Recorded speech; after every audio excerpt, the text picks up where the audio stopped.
tanto a dónde lleguemos o lo que logremos, sino el caminar y hacer camino al andar, ¿no?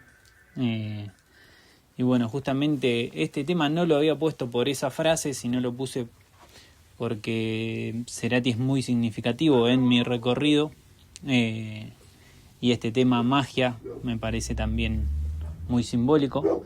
Y bueno, justo ahora que estaba grabando y que estaba escuchando esa parte del tema, me pareció súper importante nombrarla, la importancia del recorrido y bueno, haciendo alusión al nombre de este capítulo. Para comenzar, decirles que este segundo episodio, a veces digo capítulo, discúlpenme, parece una serie, son episodios de programas de podcast. Este segundo episodio está conectado con el primero, ¿sí? Todos van a tener una correlación, quieran o no, porque forman todos parte de una misma cosa, al igual que yo, al igual que ustedes, al igual que la música, al igual que todo. Entiendo que no hay separación y que sí hay una correlación. Entonces, bueno, el primer episodio fue por qué hablar. Dentro de mi recorrido también está el por qué hablar. Y antes de comenzar a contarles un poco de eso, de mi recorrido, quiero leerles un pequeño texto de un libro que primero no les voy a decir quién es el autor, se los voy a decir al final, así pueden escucharlo sin un preconcepto, ¿sí? Tengan la mente abierta para escucharlo, presten atención, siéntanlo. Recomiendo que si están tranquilos y pueden cerrar sus ojos para escucharlo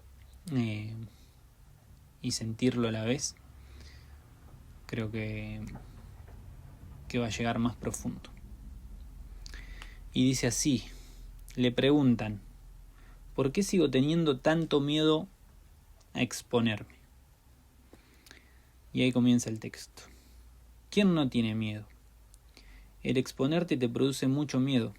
Es natural, porque significa exponer toda la porquería que tienes en tu mente, la basura que se ha estado acumulando desde hace siglos, desde hace muchas vidas. Exponerte quiere decir exponer todas tus debilidades, limitaciones, defectos. Exponerte significa, en último caso, exponer tu vulnerabilidad, la muerte. Exponerte significa exponer tu vacío. Detrás de toda esa basura de la mente y ruido de la mente hay una dimensión de absoluto vacío. Sin Dios estás hueco. Sin Dios no eres más que vacío y nada. Uno quiere esconder esa desnudez, ese vacío, esa fealdad. Lo tapas con hermosas flores, decoras las tapaderas, por lo menos finges que eres algo, alguien, y esto no te sucede solo a ti, es universal. Es el mismo caso de todo el mundo. Es difícil transformar tu rostro, pero pintarlo es muy sencillo.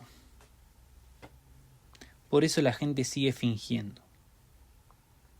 Una de las leyes fundamentales es que todo lo que escondas seguirá creciendo y todo lo que expongas, si es malo, desaparecerá, se evaporará en el sol, y si es bueno, será nutrido. Justo lo contrario de lo que ocurre cuando escondes algo. Lo que es bueno empieza a morirse porque no se nutre. Necesita el viento, la lluvia y el sol. Necesita tener a toda la naturaleza. Solo puede crecer con la verdad, se nutre con la verdad. Deja de nutrirlo y se empezará a quedar cada vez más delgado. La gente está matando de hambre su realidad y engordando su irrealidad. Si te expones, lo irreal morirá. No tiene otra salida. Porque lo irreal no puede permanecer al descubierto. Solo puede permanecer en secreto. Solo puede conservarse en la oscuridad. Solo puede permanecer en los túneles de tu inconsciencia. Si lo sacas a la conciencia, comenzará a evaporarse. Este es el secreto del éxito del psicoanálisis. Es un secreto muy simple, pero es todo el secreto del psicoanálisis. El psicoanalista te ayuda a sacar al nivel consciente todo lo que está en tu inconsciente, en las esferas más oscuras de tu ser. Lo saca a la superficie, donde tú lo puedas ver y los demás lo puedan ver. Entonces ocurre un milagro. El mismo hecho de que tú lo veas es el principio de su muerte. Si te sigues exponiendo, al principio te dará mucho miedo, pero pronto empezarás a reunir fuerzas, porque cuando se expone la verdad, ésta reúne fuerzas y la mentira muere. Y cuando la verdad se vuelve más fuerte, tú estás más arraigado, más centrado. Empiezas a ser un individuo, desaparece la personalidad y aparece el individuo. La individualidad es tu realidad, es como te ha hecho Dios. Y sigue por acá. Tu vieja identidad se perderá. Tendrás una concepción totalmente nueva. Realmente no será una identidad sino una nueva visión, una nueva forma de ver las cosas, una nueva perspectiva. No podrás volver a decir yo, y que detrás de esa palabra siga habiendo algo. Usarás esta palabra porque es útil, pero sabrás que la palabra no tiene ningún significado, ninguna naturaleza existencial. Detrás de este yo se esconde un océano infinito, vasto, divino. No volverás a tener una nueva identidad. Tu vieja identidad se perderá y por primera vez empezarás a sentirte como una ola en el océano de Dios. Esto no es tener una identidad, porque tú no estás en ella. Has desaparecido. Dios te ha inundado. Si puedes arriesgar lo falso, la verdad será tuya. Y vale la pena, porque solo arriesgas lo falso, pero ganas la verdad. No arriesgas nada y lo ganas todo. Bien, con este fragmento de este libro es que quiero arrancar este episodio. Porque quiero arriesgar lo falso para llegar a la verdad. Entonces, este podcast y este episodio es parte de mi recorrido y es parte de esa búsqueda y ese encuentro con la verdad. Entonces yo al exponerme, al abrirme, al hablar, a contar cosas mías, cosas de la vida, cosas que entiendo, cosas que observo, sé que a partir de ahí en mí va a quedar lo verdadero y va a morir lo falso. Entonces a eso viene este podcast y este episodio. Y es también algo de los que los quiero invitar a que se animen a exponer también eso. Su historia, su verdad, su camino, o a exponerse de alguna manera, actuando, haciendo arte, lo que sea, para encontrarnos con la verdad, con lo verdadero. Ahora sí, les quiero contar que es 1 de abril, por mi ventana acaba de atardecer, por mi espalda cayó el sol, el cielo está rosado, violeta, celeste y me está saliendo la luna por enfrente, luna llena, por enfrente de mi ventana. Mientras les hablo estoy viendo ese espectáculo divino. Así que estoy muy agradecido de esto. Gracias por estar ahí de ese lado, por compartir, por permitirme compartirme a la vez.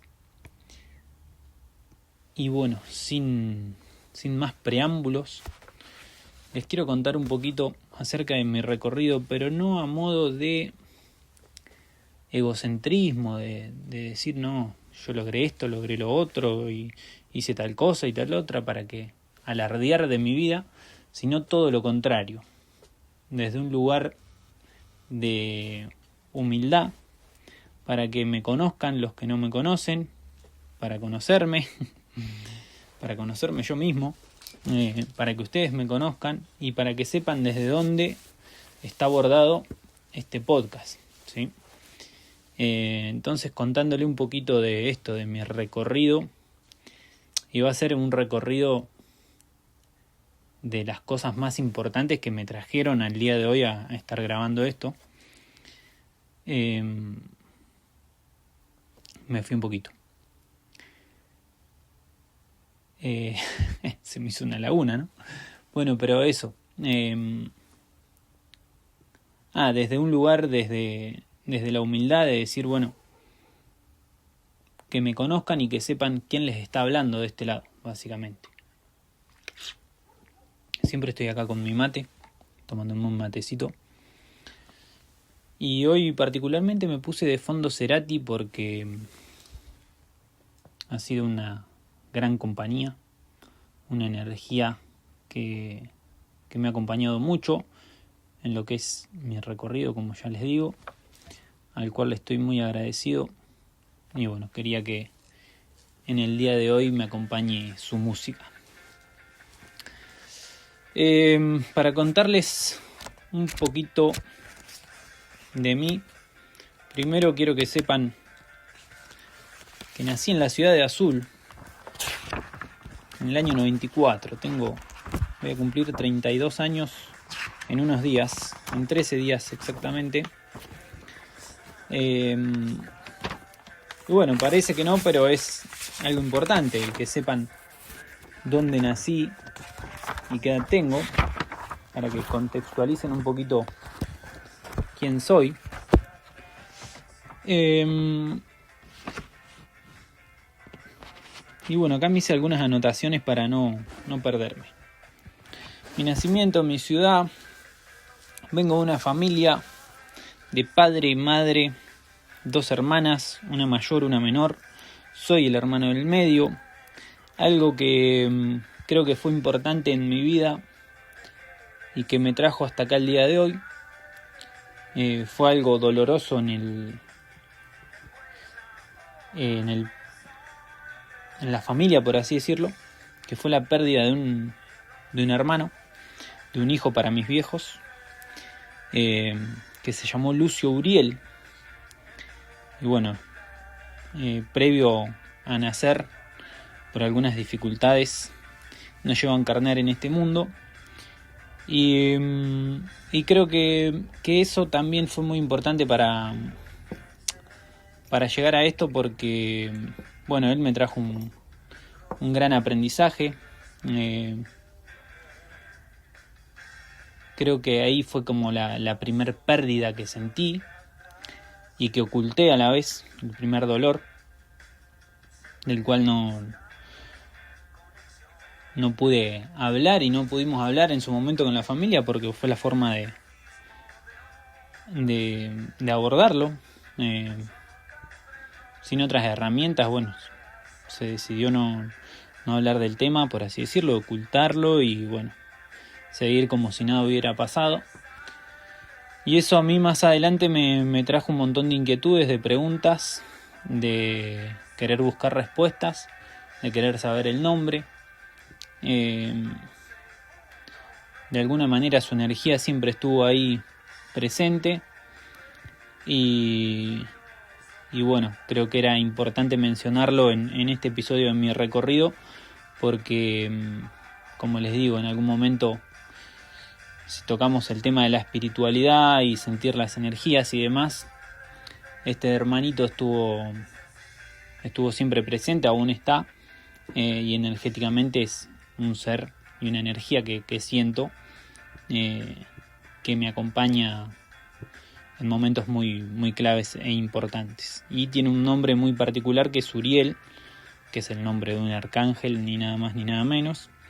Así que bueno, era importante mencionarlo dentro de la mención de la familia, sin no dejarlo afuera. Como les decía, padre y madre, que les mando un saludo si me están escuchando, Omar, Mari, mis viejitos y mis hermanas, Angie y Milena, que les mando un abrazo también si están del otro lado ahí escuchando. Me formé en una escuela católica desde el jardín hasta el secundario. No me pareció un dato menor o algo para dejar pasar, porque lógicamente te conforma de alguna manera, te arma una estructura mental y más que nada los dogmas y los, entre comillas, adoctrinamientos de la religión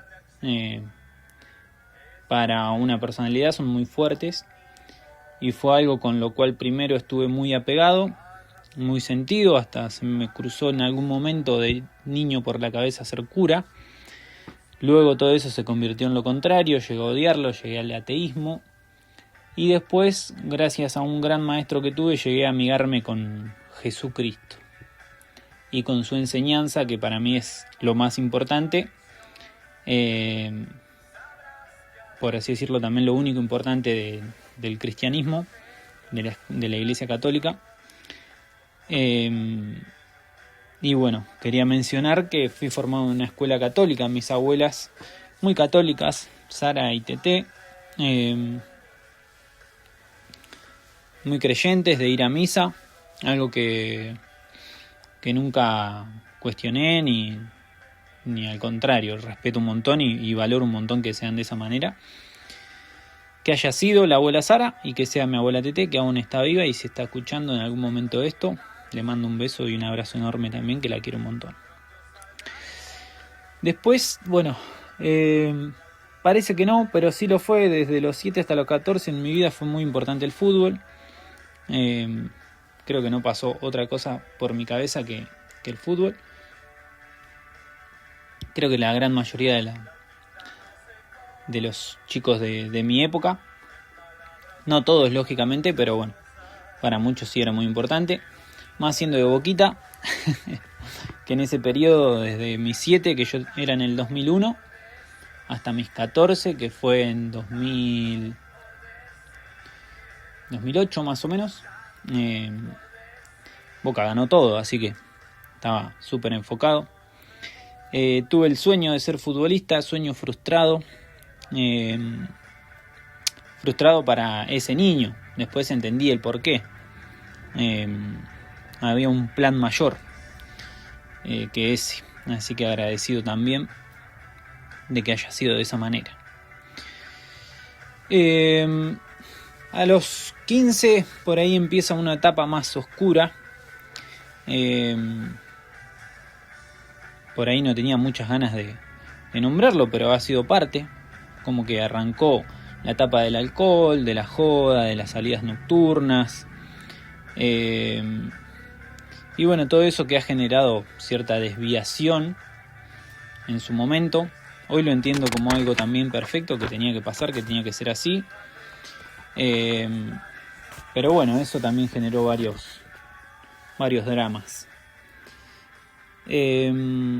A todo esto arranqué el profesorado de educación física cuando terminé el colegio. Me recibí de profesor. En el transcurso de la carrera, bueno, estudiaba, trabajaba, entrenaba a un nivel muy alto también el fútbol. Me lo tomaba de manera muy profesional y ahí logré en ese momento 2 campeonatos. Y para mí eso lo quería nombrar porque fue el darme cuenta que los sueños no eran utópicos y que eran posibles. Yo de chico siempre había soñado con salir campeón, primero con jugar en la primera de mi club de fútbol y después con salir campeón. Y cuando lo logré fue como tomar conciencia de eso, ¿no? Del el sueño se puede hacer realidad. Entonces por eso quería nombrarlo, por eso la importancia de esos campeonatos. No por el hecho del logro en sí, que también es muy valorable, pero lo que quería nombrar era eso. La conciencia de saber que podía lograr lo que quería en mi vida, básicamente. Que era algo que por ahí no tenía consciente en otro momento. Y a partir de ahí también esa conciencia me llevó a ver qué quiero en mi vida y empezar a ir por eso, ¿no? Y bueno, cuando termino la carrera de educación física, que me recibo, me voy a vivir a Mar del Plata, que era uno de mis otros sueños. Y ahí puedo decir que arranca el viaje, teniendo 22 años. Ya hace 10 años se van a cumplir. Ahí arrancan mis viajes y un recorrido más intenso en todo el mundo esotérico, espiritual, de autoconocimiento. Al irme a Mar del Plata, bueno, pasa un auto como nunca, muy raro, pasa un auto muy acelerado. Cuando me voy a Mar del Plata, lo primero que vamos a anotarme en la carrera de filosofía, porque en mi vida siempre tuve un montón de cuestionamientos, de preguntas, de cosas para resolver. En esa juventud miraba las estrellas, quería saber qué eran, miraba la luna, el planeta, quería saber por qué estamos acá, qué hacemos acá en el medio del cosmos, en una bola que va girando a grandes velocidades.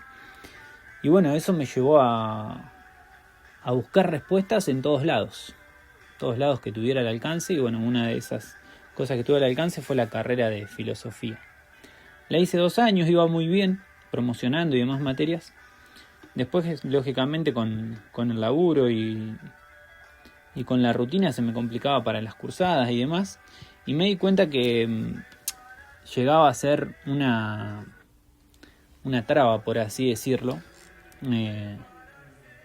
Porque yo no quería ser profesor de filosofía, pero sí quería tener el conocimiento. Entonces ahí me di cuenta que yo podía estudiar lo que yo quisiera sin ir a la universidad.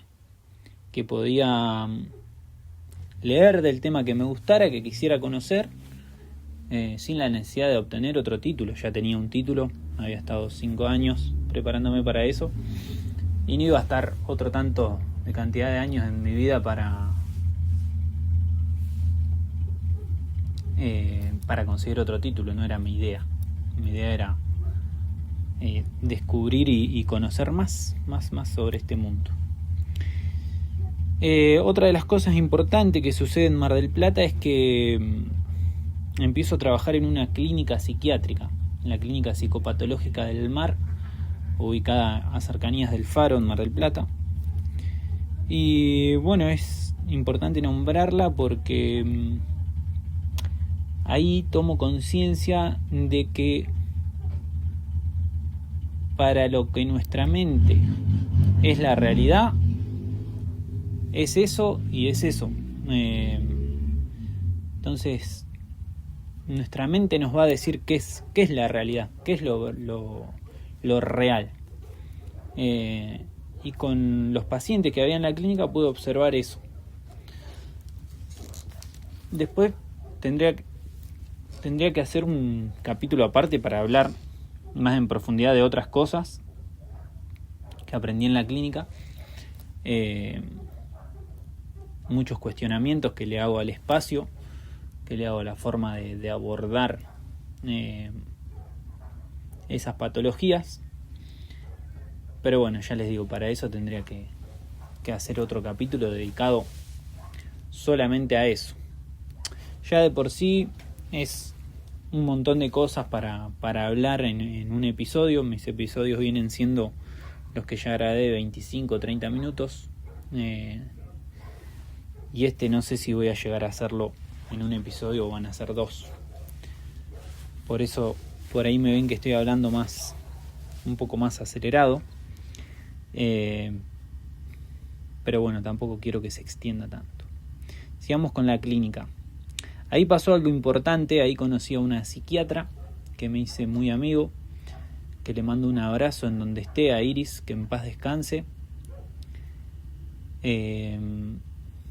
Fue ella una de las personas que me acercó a un maestro que tuve, que el día de hoy sigue vivo, sigue enseñando, y para mí es una gran eminencia, un gran ser para este plano, que se llama José Luis Parise, que quiero ahondar un poco más en él luego. Pero gracias a Iris,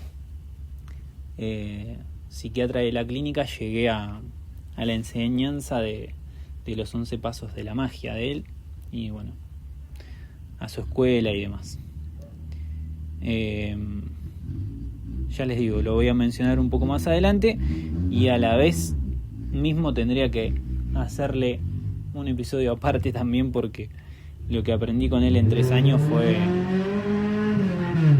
muchísimo. Disculpen el ruido de fondo si es que lo sienten, un auto totalmente desubicado por acá, muy raro, pero bueno, es parte, lo acepto, ¿qué va a ser? mientras no interfiera tanto. Igual ya se fue. También otra de las cosas que conecto en Mar del Plata es con la teoría de Jean-Pierre Mallet del desdoblamiento cuántico, y ahí empiezo a experimentar yo con los sueños, con los viajes astrales, con el desdoblamiento, y bueno, paso experiencias bastante locas, como parálisis del sueño. Empiezo a controlar esas parálisis, empiezo a darme cuenta para qué venían. Ya entendía que después de una parálisis me podía salir de mi cuerpo. Y bueno, empiezo a descubrir ese mundo de los sueños, el mundo astral. De cada uno de estos temas podría estar hablando un montón, pero ya les digo, no me quiero extender tanto. Después de ahí me voy a Andorra, para Europa. Paso la pandemia. Ahí en pandemia empiezo a conectar con la meditación. Ahí me hago un curso introductorio en biodecodificación o bioneuroemoción con Enric Corbera. Y también ahí comienzo con la escuela de José Luis Parise, con la escuela Edipo.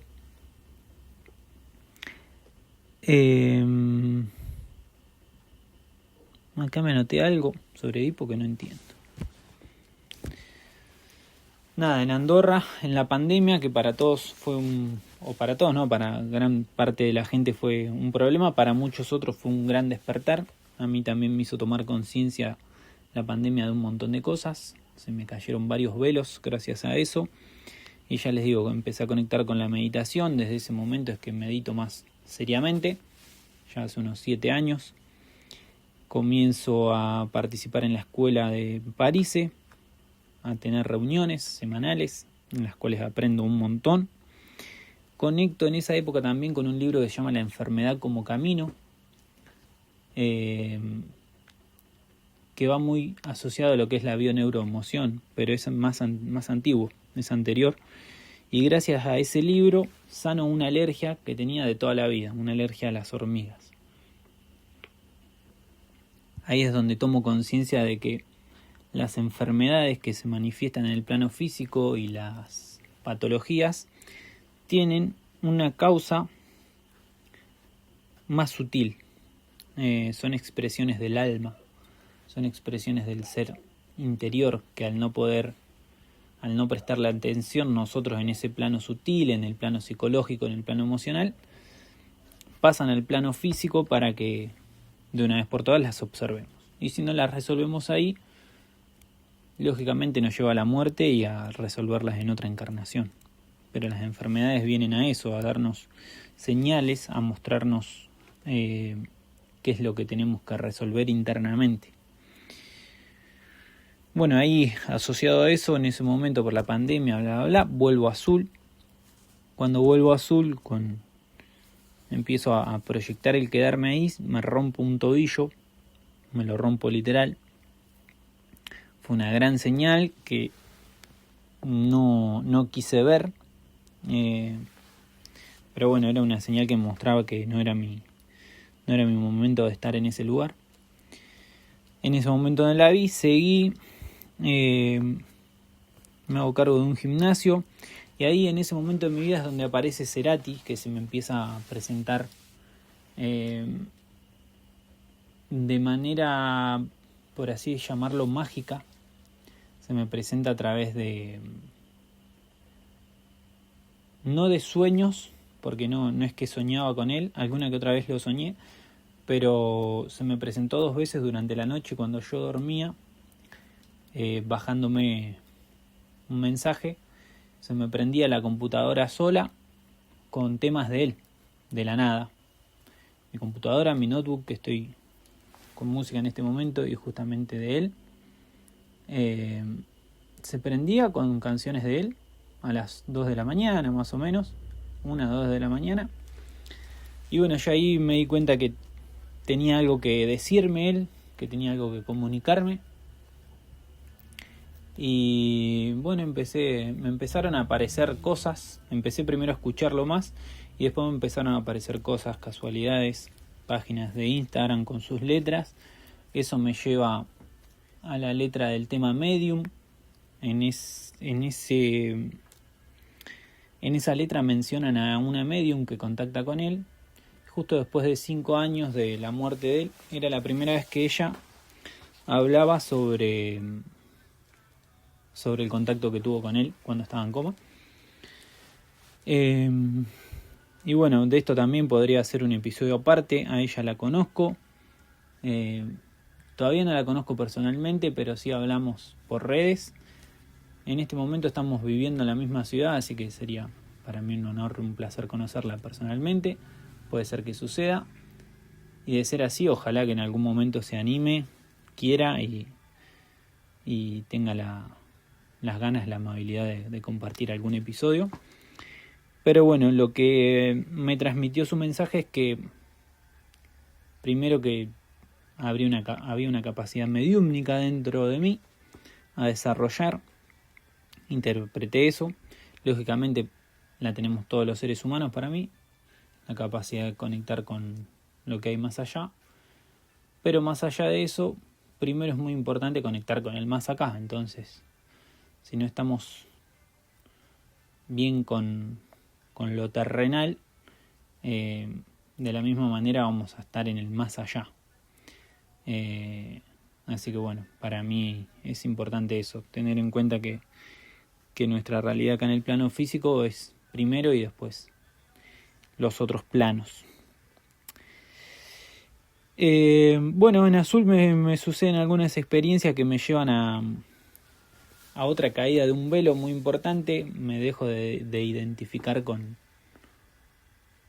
el Leo que me identificaba en ese momento. Me doy cuenta de que no quiero ser esa persona.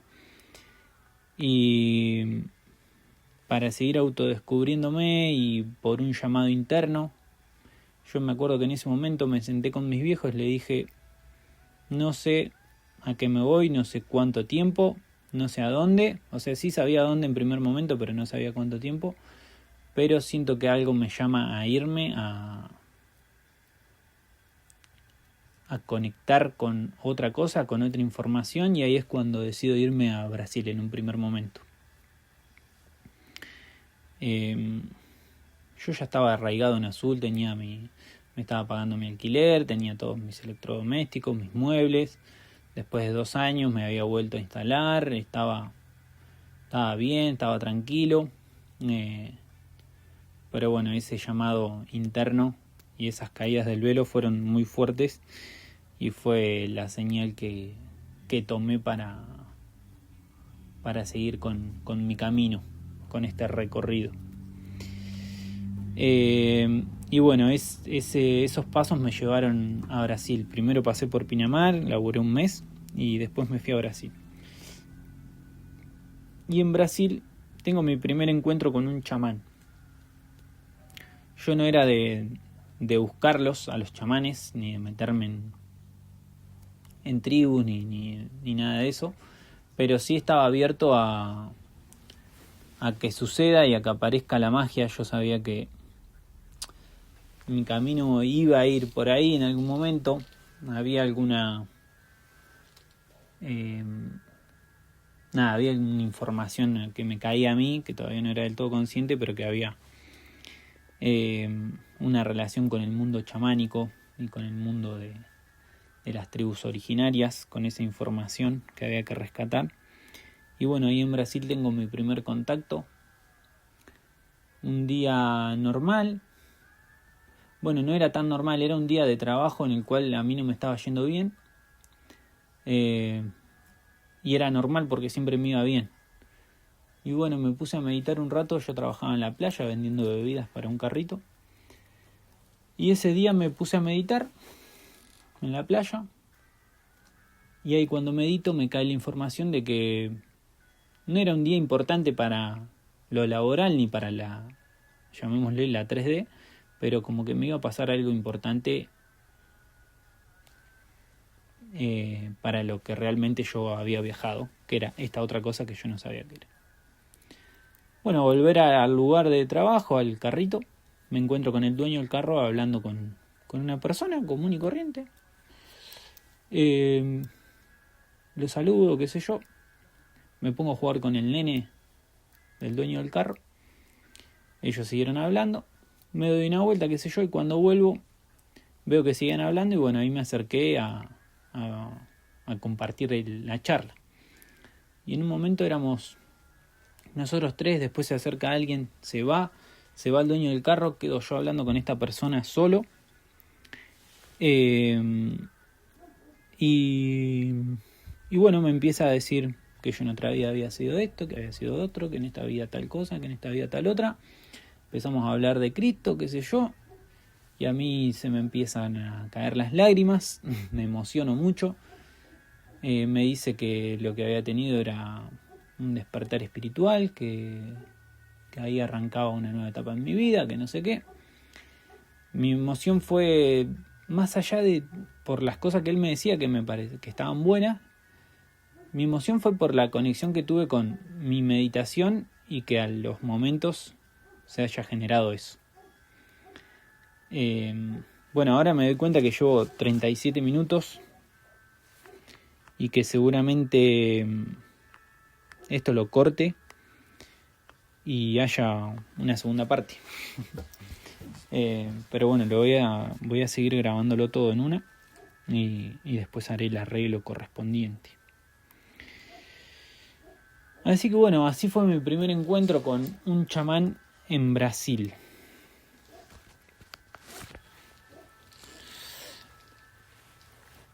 De ahí me voy a México, a Holbox, la isla.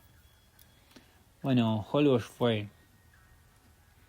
Creo que voy a hacer un corte acá y voy a seguir con esto mañana. Sí, lo voy a dejar acá. Le voy a dejar acá el episodio, le voy a seguir mañana. Nada, gracias por estar ahí, por escuchar. Y bueno, en el siguiente episodio sigo con esto que es Holbox, un mundo nuevo. Terapias, ahí aparece el Reiki. Bueno, aparecen muchas cositas que marcan la importancia para mi camino hasta llegar hoy al podcast. Gente, gracias por su tiempo. Disculpen si se extendió un poco más de lo común. No mucho igual. Los voy a dejar con el tema que esté sonando al azar acá en YouTube. Les mando un abrazo grande. Que tengan un lindo día, una linda semana, una linda vida. Abrazote.